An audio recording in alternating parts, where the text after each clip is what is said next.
Assalamualaikum warahmatullahi wabarakatuh. Halo, para penjelajah waktu. Video yang akan kalian saksikan adalah sebuah interpretasi sejarah dan literasi kreatif. Cerita ini kami susun dari berbagai sumber dan tafsir yang beredar, dengan beberapa bagian yang kami sederhanakan dan gambarkan ulang agar lebih menarik secara visual. Ingat ya, visual yang tampil, termasuk karakter dan lokasinya, merupakan ilustrasi sinematik, bukan representasi faktual sepenuhnya. Kami selalu berusaha menyajikan setiap kisah dengan rasa hormat dan keseimbangan, akurasi sejarah. Tentu, sebagai manusia kami tak luput dari keterbatasan, dan hanya Allah Subhanahu wa Ta'ala yang Maha mengetahui kebenaran yang sesungguhnya. Jika kamu menikmati perjalanan kita hari ini, jangan lupa untuk subscribe channel Harta Tahta Cerita dan aktifkan loncengnya. Dengan begitu, kamu tidak akan ketinggalan video-video terbaru penuh makna dari kami. Terima kasih sudah menonton.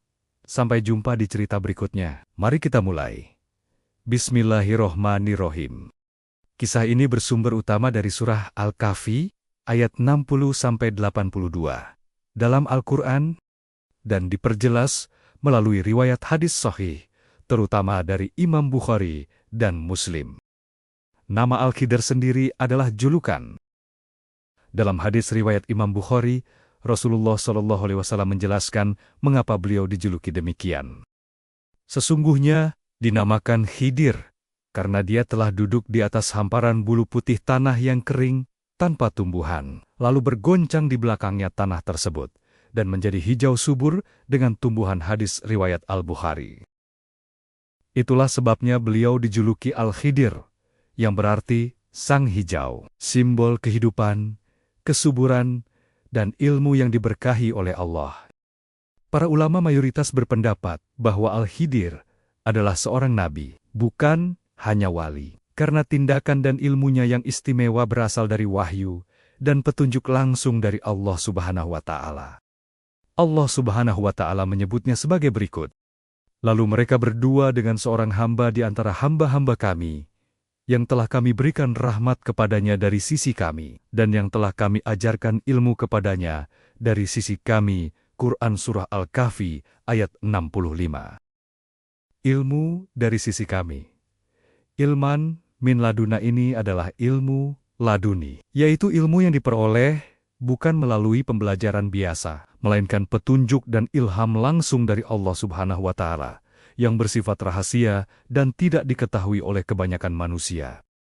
Kisah ini dimulai ketika Nabi Musa alaihissalam sedang berkhutbah di hadapan Bani Israel. Beliau ditanya, "Siapakah orang yang paling berilmu di muka bumi?" Nabi Musa menjawab, "Saya." Kemudian Allah Subhanahu wa Ta'ala menegur beliau dengan mewahyukan bahwa ada hamba Allah yang lebih berilmu darinya di tempat pertemuan dua lautan, Majma' ul Bahrain.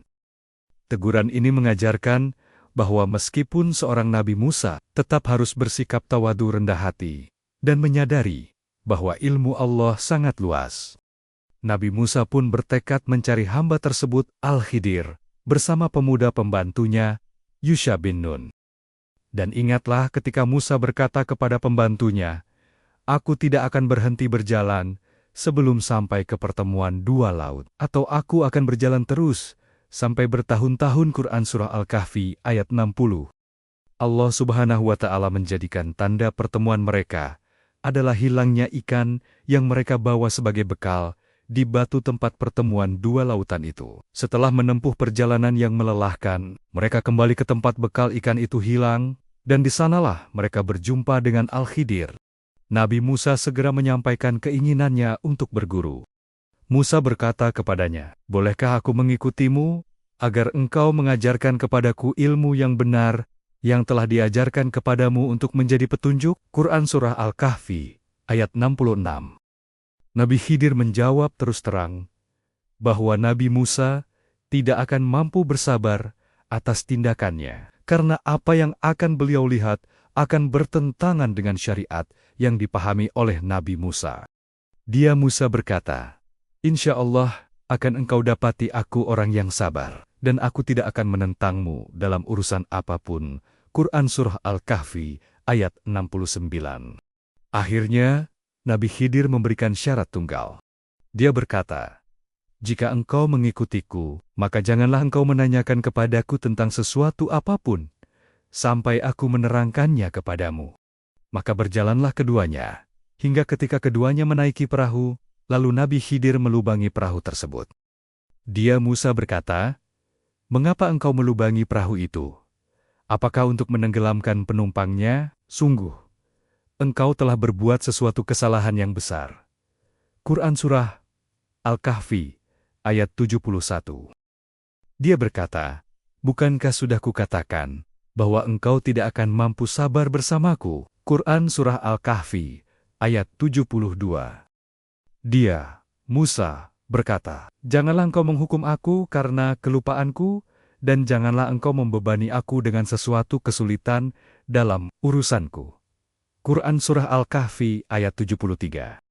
Maka berjalanlah keduanya, hingga ketika keduanya berjumpa dengan seorang anak muda, maka dia membunuhnya. Dia Musa berkata, "Mengapa engkau bunuh jiwa yang bersih? Bukan karena dia membunuh orang lain. Sungguh, engkau telah melakukan sesuatu yang sangat mungkar." Quran Surah Al-Kahfi, ayat 74. Dia berkata, "Bukankah sudah kukatakan kepadamu, bahwa engkau tidak akan mampu sabar bersamaku?" Quran Surah Al-Kahfi, ayat 75. Dia Musa berkata, "Jika aku bertanya kepadamu tentang sesuatu setelah ini, maka jangan lagi engkau memperbolehkan aku menyertaimu. Sesungguhnya engkau sudah cukup bersabar menerima alasan dariku." Quran Surah Al-Kahfi, ayat 76. Maka, keduanya berjalan, hingga ketika keduanya sampai kepada penduduk suatu negeri. Mereka berdua meminta dijamu oleh penduduknya. Tetapi mereka penduduk negeri itu tidak mau menjamu mereka. Kemudian, keduanya mendapatkan dinding rumah yang hampir roboh di negeri itu, lalu dia menegakkannya. Dia Musa berkata, "Jika engkau mau, niscaya engkau dapat meminta imbalan untuk itu." Quran Surah Al-Kahfi, ayat 77. Dia berkata, "Inilah perpisahan antara aku dengan engkau. Aku akan memberikan penjelasan kepadamu atas perbuatan yang engkau tidak mampu sabar terhadapnya." Quran Surah Al-Kahfi, ayat 78. Sebelum berpisah, Nabi Khidir menjelaskan rahasia dari ketiga tindakannya yang tidak dapat dipahami oleh Nabi Musa. Adapun perahu itu adalah milik orang miskin yang bekerja di laut. Aku bermaksud merusaknya, karena di hadapan mereka ada seorang raja yang akan merampas setiap perahu. Quran Surah Al-Kahfi, ayat 79. Dan adapun anak muda kafir itu, kedua orang tuanya mukmin, dan kami khawatir kalau dia akan memaksa kedua orang tuanya kepada kesesatan dan kekafiran. Quran Surah Al-Kahfi, ayat 80. Kemudian, kami menghendaki, sekiranya Tuhan mereka menggantinya dengan seorang anak lain, yang lebih baik kesuciannya daripada anak itu, dan lebih sayang kepada ibu bapaknya. Quran Surah Al-Kahfi, ayat 81. Dan adapun dinding rumah itu adalah milik dua anak yatim di kota itu, yang di bawahnya tersimpan harta bagi mereka berdua, dan ayahnya seorang yang saleh. Maka Tuhanmu menghendaki agar keduanya sampai dewasa, dan keduanya mengeluarkan simpanannya itu sebagai rahmat dari Tuhanmu. Apa yang kuperbuat bukan menurut kemauanku sendiri. Itulah keterangan perbuatan yang engkau tidak sabar terhadapnya. Quran Surah Al-Kahfi, ayat 82. Kisah ini memberikan pelajaran mendalam bagi umat Islam, bahwa ada jenis ilmu-ilmu laduni dan takdir Allah yang seringkali tersembunyi di balik kejadian yang secara lahiriah tampak buruk atau tidak masuk akal. Ini adalah pelajaran terbesar tentang kesabaran, tawakal, berserah diri, dan batasan pengetahuan manusia di hadapan ilmu Allah Subhanahu wa Ta'ala yang maha luas.